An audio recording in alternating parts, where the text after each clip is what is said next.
Hi guys, and welcome to a new episode on this channel. Today we are talking about Ring Explorer Book 5. The World of Suleiman the Magnificent! Okay, that's enough dramatic events. So how about we get started? Now, who is Suleiman the Magnificent? Well, a lot of people call him the magnificent guy in the West because he had conquered parts of 3 continents. 3 continents! And they are Asia, Europe, and Africa.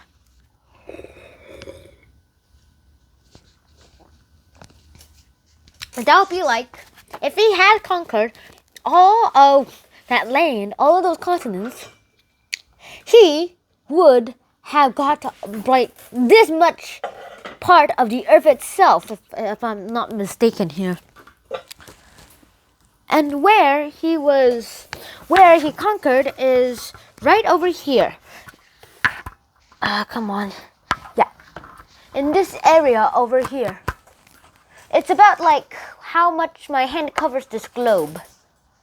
So he's been able to conquer parts of Saudi Arabia, parts of Egypt, the Balkan Peninsula, Turkey, obviously, because that's where the Ottomans come from. Constantinople. You have to be here somewhere, Constantinople. Found it. Constantinople is over here. And which is modern day Istanbul.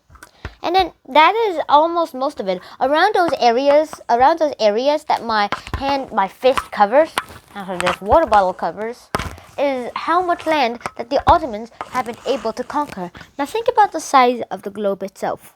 And then think about that land. And now compare it to the Mongol Empire. The Mongol Empire is better than I guess the Ottoman Empire, but during its day, during the peak of the Ottoman Empire, it was the largest empire in the world. He was a great successor, and after all, a lot of people thought that he was a lamb and his father was a lion. But then they were like, "Yay, Suleiman!" And then they said, the sheep might have succeeded the lion perfectly. But turns out that the sheep was a lion in disguise. Suleiman had mercy in himself. He never liked actually killing. So whenever a battle siege was over and he won, he let the people who were the survivors and the citizens of the siege that he created to at least move away in like a short amount of time. For the Island of Rhodes, which lasted 145 bloody days, he allowed the knights and soldiers to leave in 12 days, and the rest of the citizens who didn't fight in the war but was still inside that city to be able to leave in anywhere within 3 years.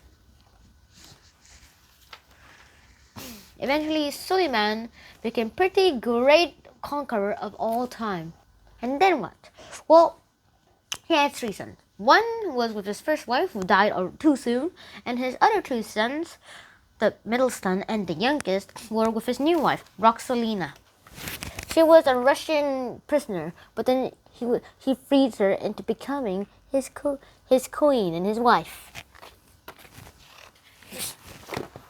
But after that, Roxolina has been able to create her 3rd son, the Suleiman's 3rd son, Sultan of the Ottoman Empire. How did that happen? Well, this is what happened.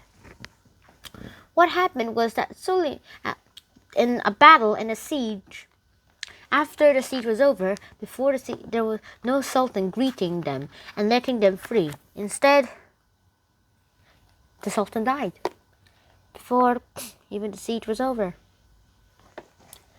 So he died in the middle of a conquest. But if he knew that all of his soldiers had won, then we might know that there is a lot things that we still have left in this world. The more you know, the more you can conquer. And that's the lesson actually here. And then Selim II was the successor of Suleiman. And Suleiman's son wasn't really wise. He made the empire start losing. He didn't have all his father's courage and all that stuff in his father. He just failed the empire and let it degrade. And for the next few years of the Ottoman sultans, It was degrading into a shrinking and shrinking empire. The Ottoman Empire lasted for about 700 years. So, that's the end. I guess this is where I should end this episode. If you enjoyed this episode, please like, share, and subscribe to this channel if you haven't already. And I'll see you in the next episode. Shinhan out. Peace. Check out my videos on the Ottoman Empire on my other this YouTube channel. See you.